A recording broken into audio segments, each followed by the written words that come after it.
Good day, and thank you for joining Cylance for Data Privacy Day 2019. Our guest speaker today is Greg Silberman, Chief Privacy Officer at Cylance.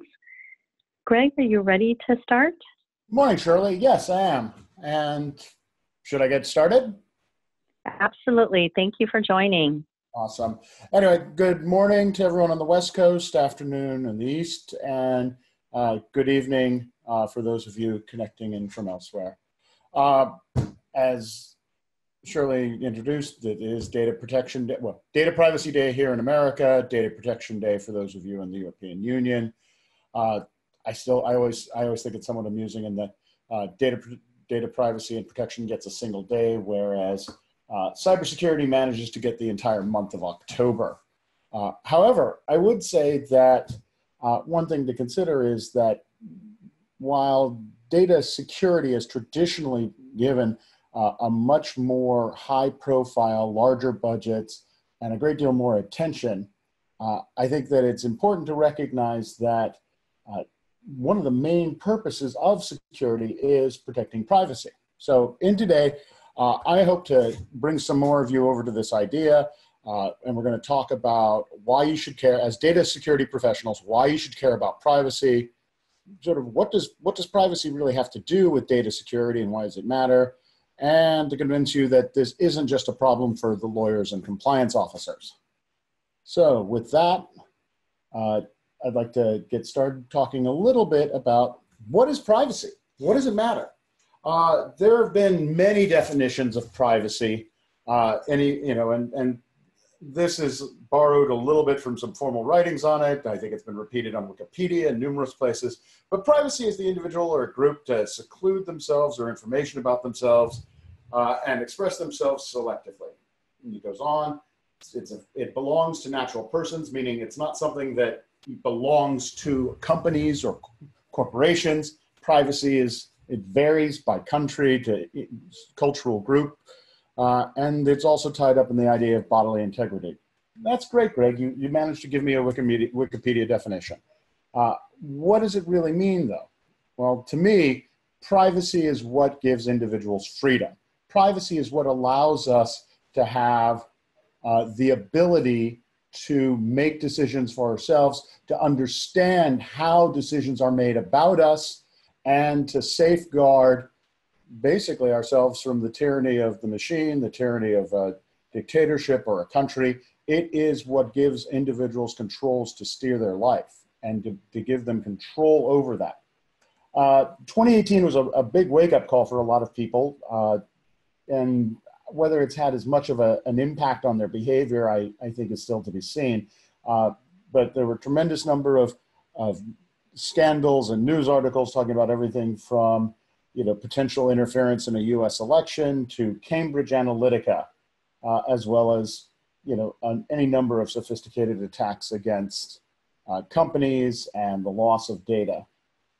It was also the year which brought us the effective date and enforcements commencing under GDPR, which I will talk about shortly. That's the general potato. I can't imagine anyone isn't familiar with it yet, so I'm not going to spell it out. But what else is privacy? Well, it is the ability to control that data. And the decisions that get made about individuals, their lives, and how they live them. By 2020, we're going to have over 20, various predictors and naysayers say we'll have over 24 billion internet-connected devices. Most of those devices are going to be collecting some form of individual information associated with individuals. The constant collection and use of data about people to glean information, make decisions about them, and target them is going to be a significant focus of today's presentation. One of the highlighted theme for this year's Data Privacy Day was data as an asset and the need for individual consumers to safeguard it and keep track of it, and that companies should test it. But why? Why is data such a big deal? Why is it so important? Why is our personal data of so much value? And that's because it's tremendously useful. You find it in everything from consumer and business records to website searches to the GPS data derived from your phone, your automobile, across a wide variety of usages, whether it's healthcare, banking, social media posts and actions, romance, if you're using various mobile apps for dating. Data is the lifeblood of modern economy. One of the other big buzzwords that we often hear is discussions about artificial intelligence and machine learning, and data is clearly the lifeblood of those technologies. As more and more data gets generated by a larger variety of sensors and interconnected devices, and the processing power and technology grows, there is more that can be done with it. And the only thing that really stands between the abuse of that data and the possibility of it realizing its full value is the concept of some form of data protection rights. A lot of people have become very dissatisfied. There's often discussion about, oh, it's too late, there is no privacy on the internet. However, I would say that I think instead of just giving up, we have to focus our efforts on doing business with companies that respect our data, doing business in a manner for our customers that respects them as well, that respects our employees, and really paying attention. As a data security professional, the value of that data is tremendous to you in conducting your business. However, it is also what you should be focusing on protecting. Right now, as mentioned, the tremendous growth in the amount of data being collected, but even very small amounts of data turn out to be tremendously useful in disclosing information about individuals. The chart that you're looking at right now was created by LaTanya Sweeney at Carnegie Mellon University as part of a white paper she wrote. It's now codified, and you can actually find it at dataprivacylab.org. And this was illustrating the fact that you could uniquely identify an individual in a fairly large percentage of cases with only having a 5-digit zip code, the date of birth, and the gender of that individual. Now, you're thinking, well, what does that matter? Well, what it matters is that you could have a medical data set that's anonymized or more likely pseudo-anonymized an individual so that it only has a portion of their information. But then from a publicly available voter registration list, it'd be possible to tie that data back and tie an actual name to another data set. So this fusing of different data sets, in order to create a profile, whether for a lawful purpose or a nefarious one, is something that I think all companies and all individuals need to keep in mind. Are you safeguarding that data in a manner that is going to make this more difficult for criminals or a potential abuse in the future, by a company that is maybe skating a little too thin on what is appropriate behavior and not putting its customers or society first. One problem with discussing data privacy and data protection is that it has a tremendous vocabulary that is often very specialized. I'm not going to take today to suggest that we're going to go through all of this vocabulary.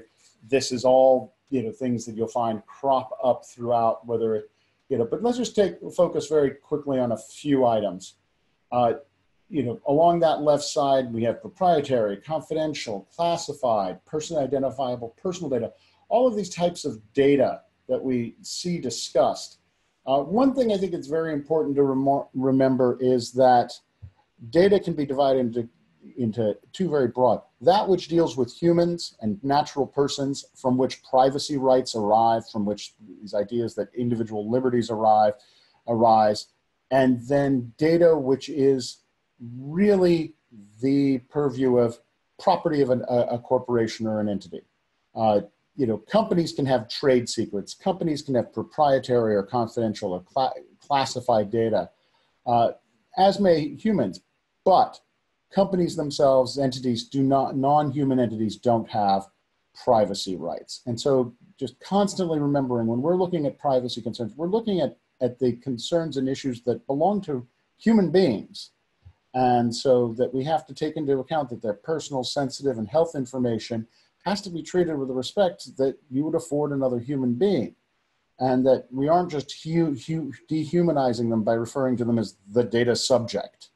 You know, remembering that there's a real person on the other end of that, and that we need to be respectful of that, I think is a critical thing that as professionals in this industry, we need to take away. As I said, privacy and data protection has this tremendous vocabulary, and understanding it and how it fits into what you're doing in your role, whether it is in marketing or sales or providing engineering support for some technology. It's necessary to understand that vocabulary and its interaction of the data that you've collected in order to be a responsible steward and protector of that data and the privacy rights associated with it. So where do all of these privacy rights come from?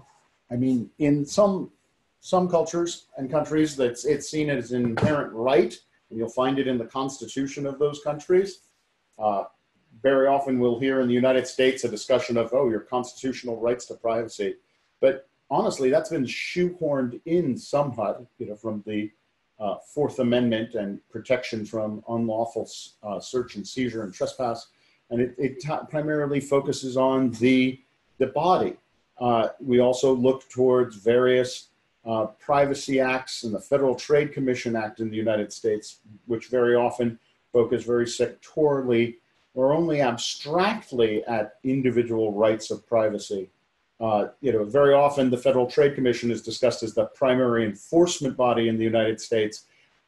However, it relies upon specifically Section 5 of the Federal Trade Commission Act, dealing with unfair competition or deceptive trade practices to hook into this idea that individuals, natural persons, have rights of privacy. And it is typically, you know, it enforces its viewpoint on what is appropriate or inappropriate based upon, was it deceptive? Was there a lack of transparency? Was data collected or used in some manner that it was against what the consumer or data subject was told the information? Or is it just manifestly unfair that the data was collected and used for a purpose? In the United States, we have, you know, a tremendous breadth of sectoral privacy regulations, as opposed to many other countries in which we see, you know, more of an omnibus act where it's more of a broader approach to privacy. However, even just considering the US, privacy regulations vary by geography. It is state by state. So that in California, we have the California Online Privacy Protection Act, but we are now counting down the days to the California Consumer Privacy Act, which will be discussed in a little bit later, as being very similar to the European Union's General Data Protection Regulation. We've also seen recent laws come into the books, such as the Vermont Data Broker Law, which requires registration by data brokers and has specific requirements as to minimum standards of security to be implemented around data that is collected and processed in that by those businesses. However, as we take a look at this wide range of privacy acts, the one thing that becomes clear is all of them depend upon security. Without security, there can be no privacy. I think I've heard people also sort of say conversely, without privacy, why did you bother? Because if you have no rights to privacy, if you have no ability to safeguard yourself against the government or other intrusions from individuals, from companies, I think it's very important to realize that at the end of the day, security is important, but what it's protecting is also equally important. You're going to hear me discuss today the EU GDPR, and in no way is that to suggest that oh, it has supremacy over all of these other acts, or that it's the best privacy regulation that's been implemented. What it is one that is very comprehensive, one that evolved from a previous European Union privacy directive, and one which is itself been refined over decades of thought, refined the privacy directive, which led to the GDPR, which spent over 4 years in draft form before finally taking effect in May last year. So you will hear me discuss it. It's not that I feel that that's the absolute high, not from the standpoint of like, oh, this is the higher watermark, and this is how it should be, despite the fact that we do see a number of countries just cut and paste it and use it as a form of privacy reg. I think it's important to recognize it's made valuable considerations, and I'm going to use it pretty much to teach us from an outline of what to look for in various privacy regulations. But with that, let's move on. Why do people care so much about the regulation and the GDPR? Well, I remember where I was on May 25th, 2018, because when I woke up, these were the two big headlines that you saw on the first day of GDPR. Facebook got hit with 8.8 billion in lawsuits on the first day, and the US websites went dark because they weren't confident. Numerous sites weren't confident in their ability to comply with the law, and they didn't want to get hit with fines on that first day. One thing that's important to note here is that 8.8 billion in lawsuits filed on the first day. Those are complaints that were filed. Most of these were all on behalf, were filed by a not-for-profit called noneofyourbusiness.eu, noyb.eu, as part of the ability for nonprofits to enforce privacy regulations in the European Union now. These were not fines. However, shortly following, we did start to see some meaningful fines, and even last week, importantly and notably, CNIL, the French Data Protection Authority, imposed a $50 million fine against Google. What's interesting to note here is the basis for that fine. You know, you look at that 50 million euros and you think, well, gee, that's not very much. But what it is going to do is going to trigger Google to look at how it had, the basis for this fine was around the lack of transparency provided by Google as to how data and personal data collected by the organization is used. And this is going to force Google, not only with the fine, they have appealed it, but I suspect that appeal process is going to eventually lead to that fine being imposed and Google having to look at and re-engineer some of its processes. But what this is going to do for the rest of the industry is in many ways force the Data Protection Board and the enforcement agencies into defining what constitutes good transparency. For those of you who have taken a look at something like the GDPR, you'll note that there is a good deal of discussion of, you know, exemplars of transparency or exemplars of good security, but not a lot of follow-up as far as outlining, well, what really would work? What would make a potential enforcement agent, you know, feel comfortable that what you were doing is good? So it's very difficult to have a check or balance as far as examining what are your potential ways of addressing this. So moving on from Google, which I think was somewhat of an obvious hit and lack of transparency due to the broad size and scope and complexity of the operations of the business. That's one that we saw.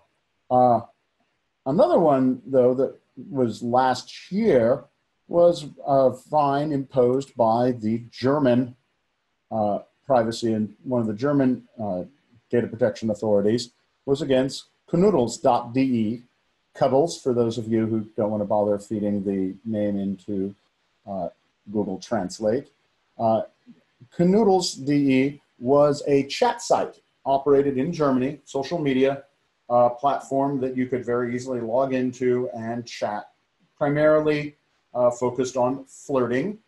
And it was, by all rights, a rather, straightforward application, straightforward usage. It actually had a privacy policy. Its privacy practices were, for the most part, intact. They were the subject of a hack, and they lost over 330,000 email addresses and passwords. And the response that they had was they reached out and contacted the appropriate data protection authority. They then reached out in a very timely fashion to the affected individuals and let them know, hey, we've suffered a breach. We need you to reset your password. This is the data we lost. This is when it happened. All in compliance with the GDPR regulations. However, they still got fined. The basis for, despite the German Data Protection Authority stating that they were an exemplary example of cooperation and that an acknowledgement that as far as notification of the breach and that the transparency about their data usage were not the issue.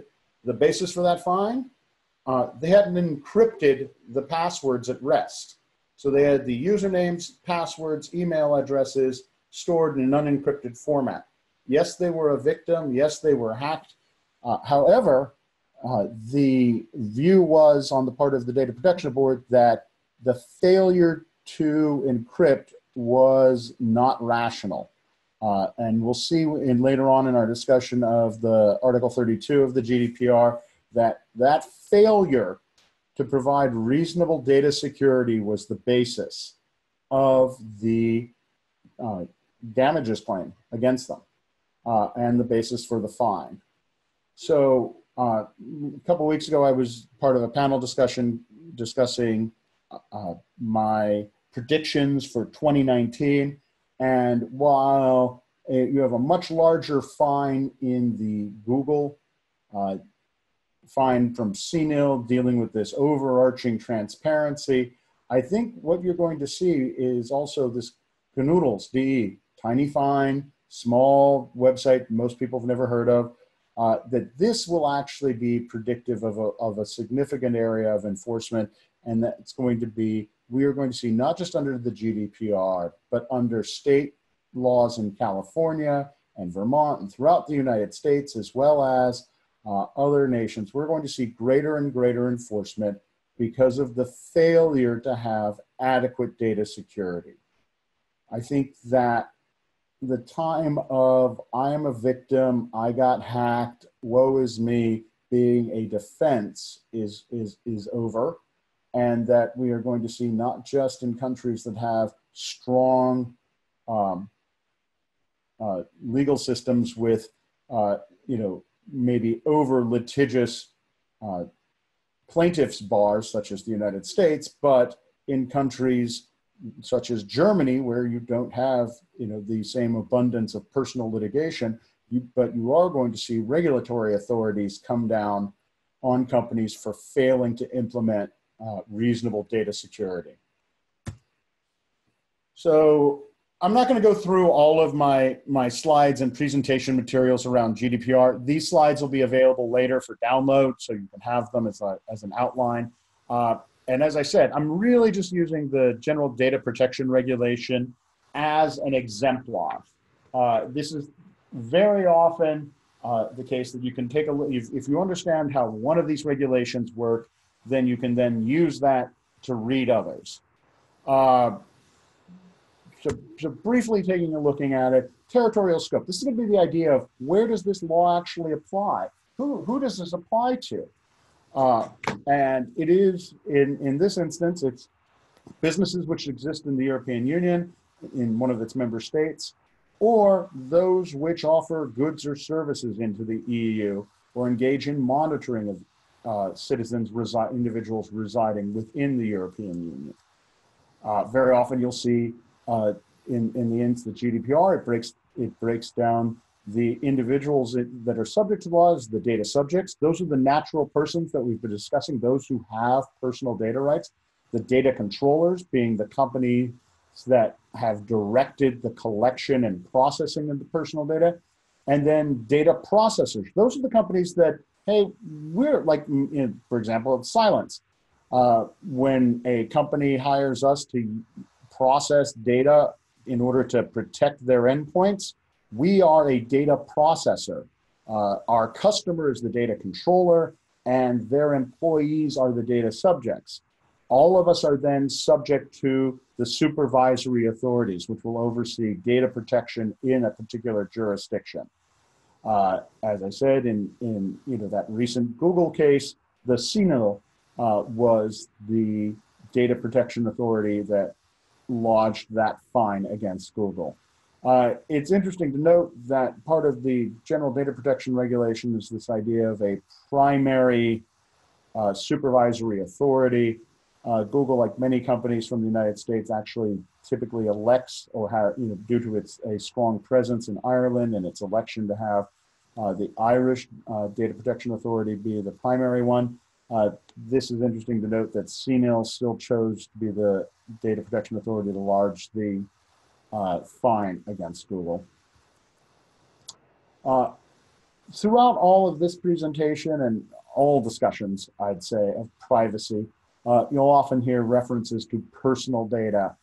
Sometimes you'll hear it conflated with personally identifiable data, or you'll hear specifically, personal health information referred to, which is borrowed from the American Health HIPAA Act, which is Health Insurance Portability and Accountability Act, 2A's 1P. Personal data is anything that is identified as associated with an individual or is identifiable. It doesn't only have to be identified to an individual, it's if it could be identified at some point.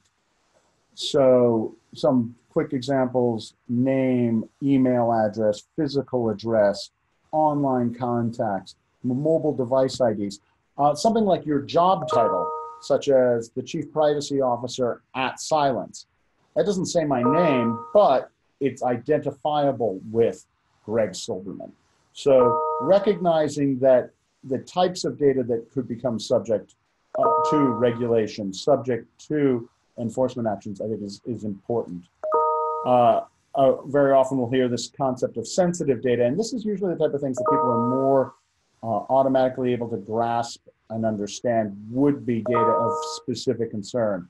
Under GDPR, it's racial, ethnic origin, religious beliefs, sex life, genetic data, biometric data, things which we should all understand inherently as being more sensitive because they reveal information that most individuals tend to want to control more directly, as opposed to, say, personal data, which, whether it's under the GDPR or even under the new California Consumer Privacy Act, could include things such as the IP address from which you are connecting to the internet, or business contact information, which most of us, slap on our business cards or freely hand out and provide, as part of the day, our daily business and going about our daily work.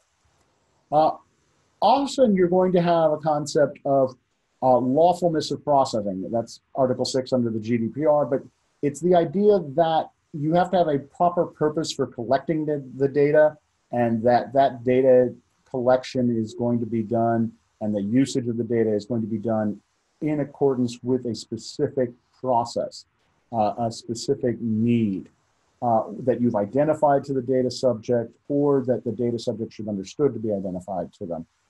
Performance of a contract. If you want me to deliver mail to your house, I need to know where you live.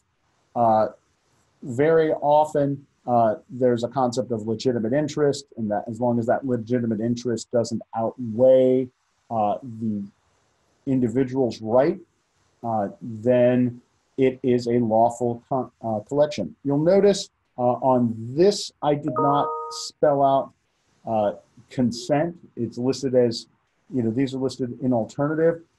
That's because consent isn't absolutely necessary for every single data collection. It is for many and required for some, but consent is itself a specific instance and specific example of that basis for making a collection and use of data lawful.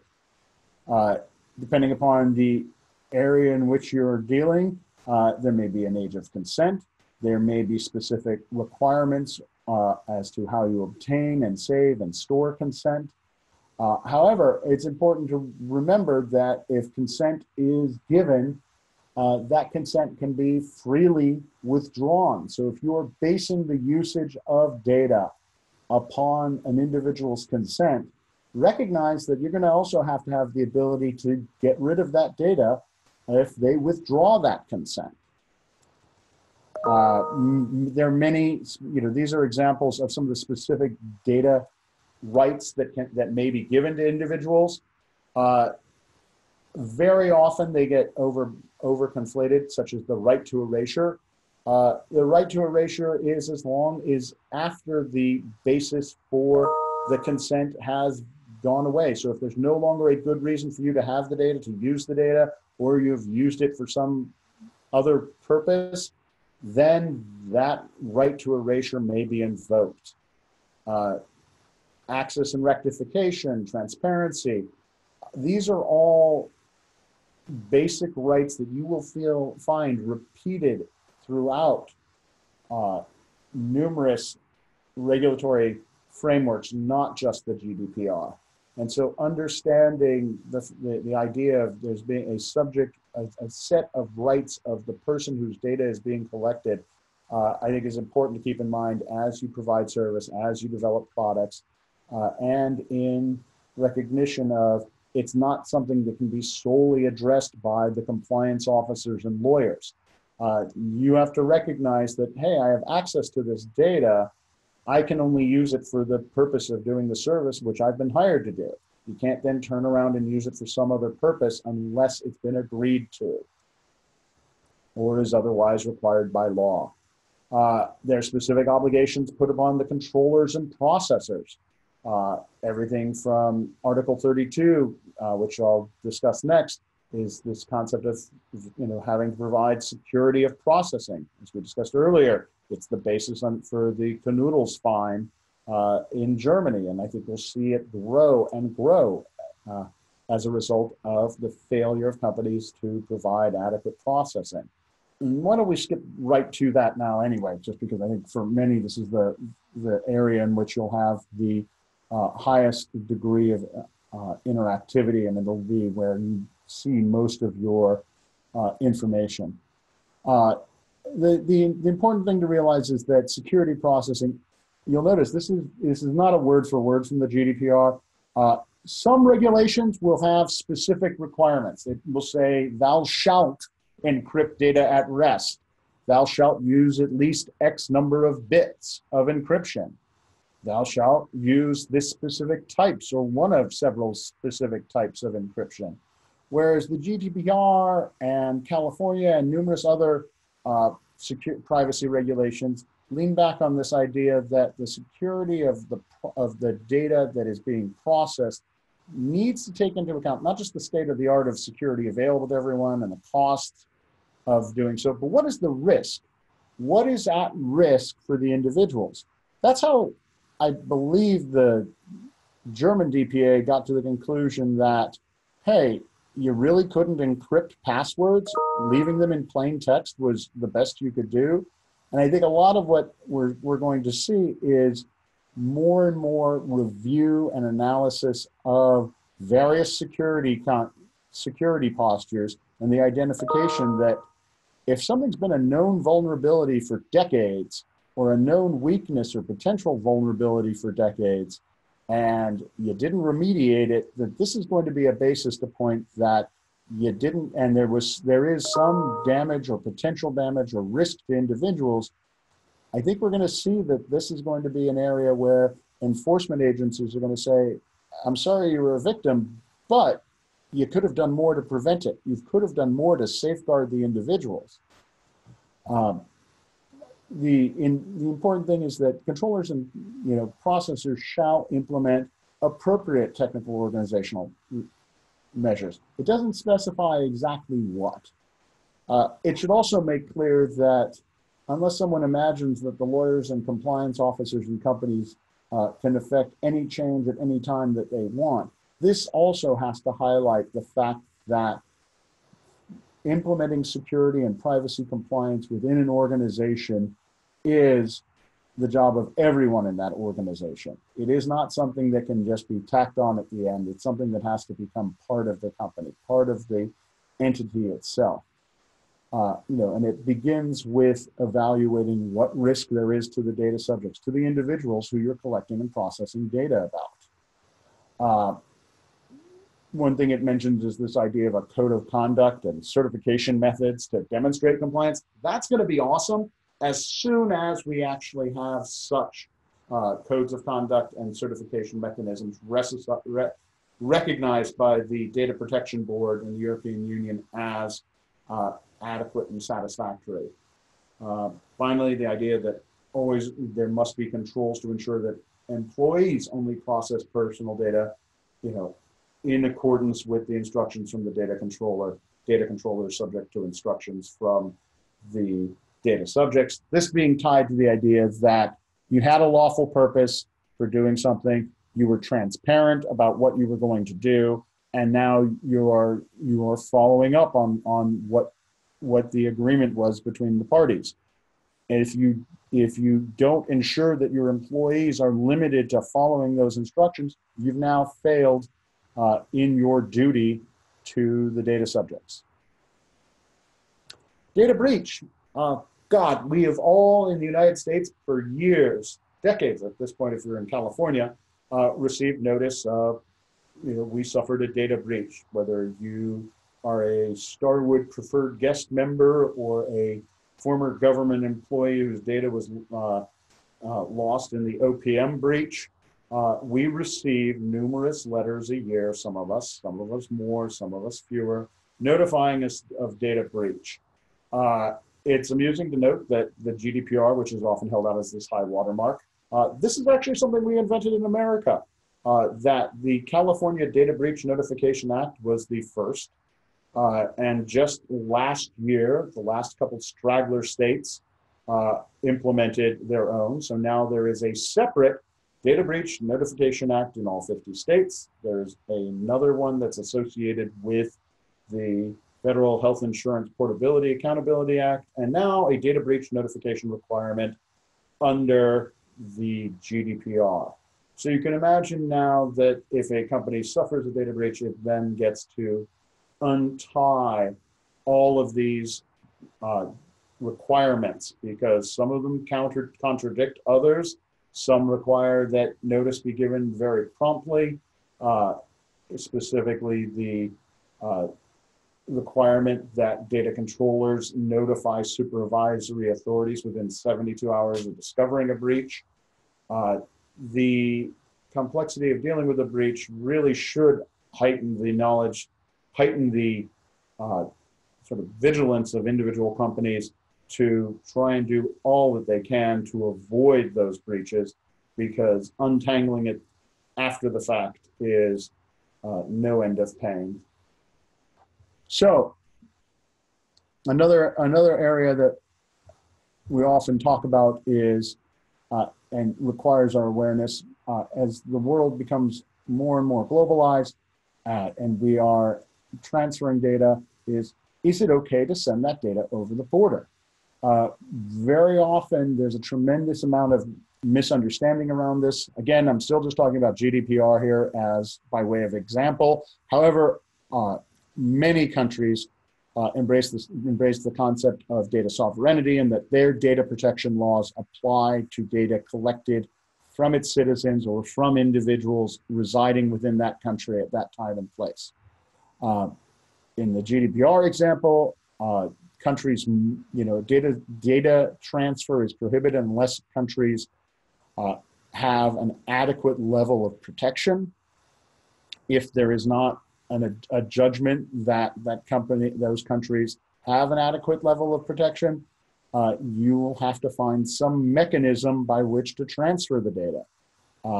In the United States, we typically rely upon the Privacy Shield framework negotiated as between the US and the European Union and the US and Switzerland.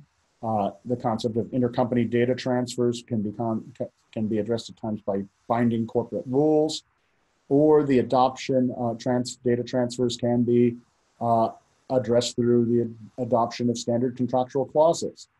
We are also looking forward to the date when there are approved codes of conduct and certification mechanisms that can be relied upon, but to date, those don't exist. And at the end, I've noted this data processing addendums and agreements. Those are quite often the mechanism which will be spell out the basis for the transfer that's going to take place. There's always going to be some mechanism by which the regulations get enforced. Under the GDPR, we actually see potential very significant fines. The 50 million euro fine against Google is one of the first that actually seems to be embracing the capacity of the EU to seek significant fines and damages, up to the greater of 20 million euro or 4% of total annual worldwide turnover. Clearly, the CNIL struck a middle ground, as 50 million euro is significantly less than the annual worldwide turnover of Google.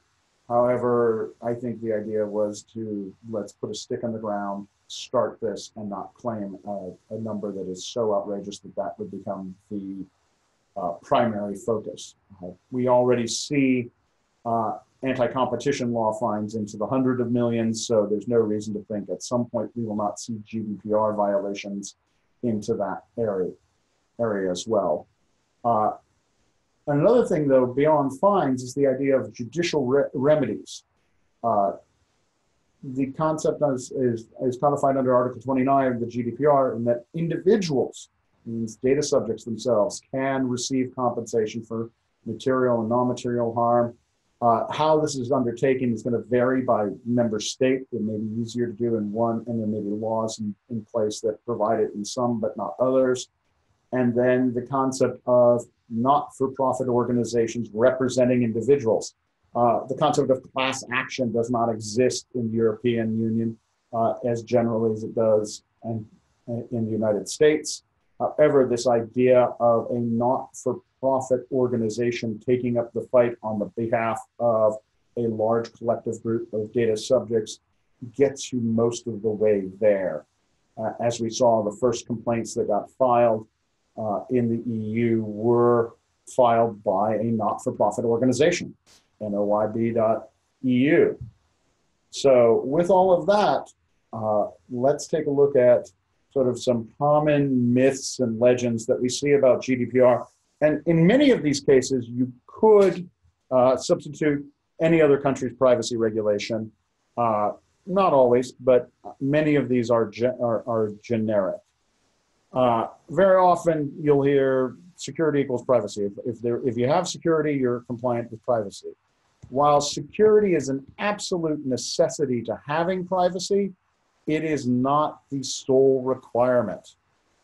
The idea that privacy compliance always requires explicit consent, or that consent, would have to be renewed.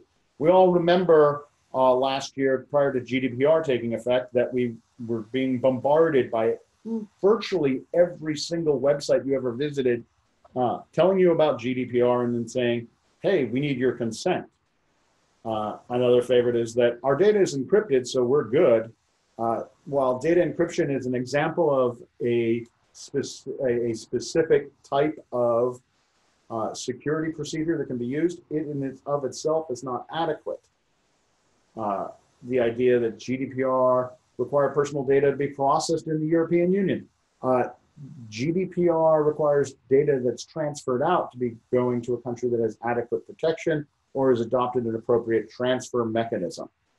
Very often there may be a desire to have data remain in the European Union so that it is subject to the jurisdiction more easily. And there may be reasons not to transfer it out of country that have nothing to do with the privacy requirements. However, the GDPR itself does not have a data locality requirement per se, as maybe, say, a Russian data security regulation that requires all copies of data to remain, a copy of all data to remain in country. GDPR does not actually supersede the law of any of the member states. And while there is this right to be of erasure, it is not an automatic guaranteed deletion upon request. It is, if the purpose of the data being stored and processed is no longer there, then it is appropriate to make such a request and that it may be deleted. Then I've often had people tell me that, oh, it prohibits the use of AI and ML.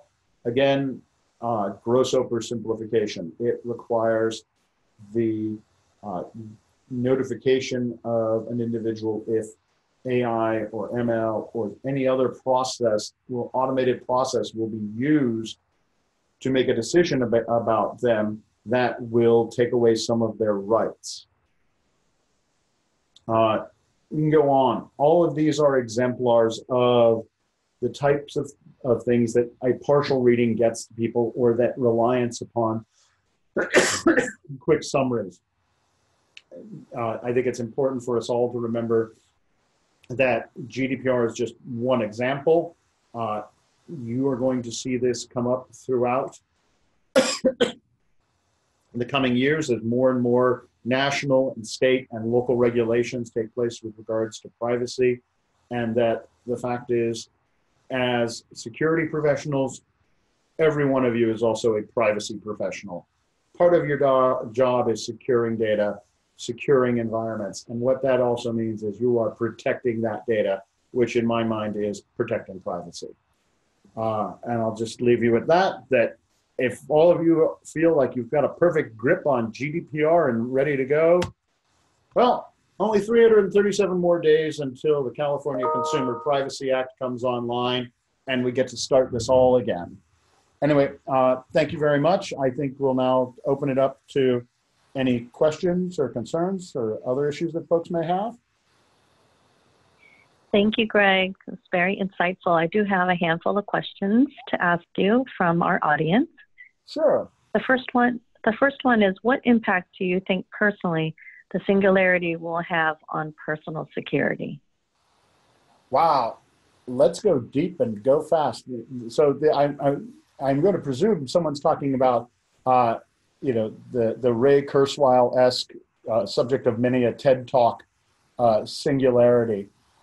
Without maybe going down to that level, I would say the tremendous integration of IT, artificial intelligence, highly distributed networking sensors in the form of IoT and EOT devices, combined with a growing knowledge of how the brain processes information, and people now adopting and wearing biometric sensors, is going to mean that there are going to be a vast increase in the amount of data that can be collected and processed, as well as what that data can be used for and how it can make individual determinations and very, very targeted determinations about an individual's and judgments about them. Some of them exceptionally detailed and some of them exceptionally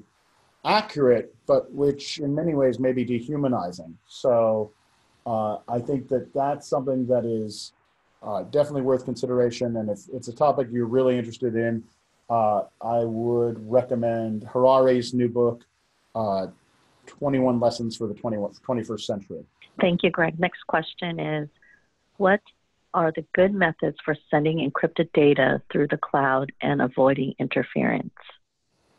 You know what? I'm going to leave that to my brothers in the security profession, since I think it's more of that's going to depend upon sending it from where to where and what type of data and what volume of data. And are you talking about across mobile devices? Are you talking about using, how much real time do you need? So that's got a lot in it to unpack, and I don't think it's quite the right forum. I'll just say for my personal communications, if I'm using chat, I'm a big fan of Signal. Next. Thank you. Thank you, Greg. You were covering a section on fines. There was a general question that came in and said, how are fine amounts determined? Right. So, as I said, the fine amounts are typically determined by what's the size of the business and how egregious was the act to, or inaction. There are entire courses on this in law school in the United States. There are entire, treatises written about the subject of, how do you calculate an appropriate fine? Is a fine something that you're doing to recompense? Is it going to be done to try and dissuade a company from doing this in the future?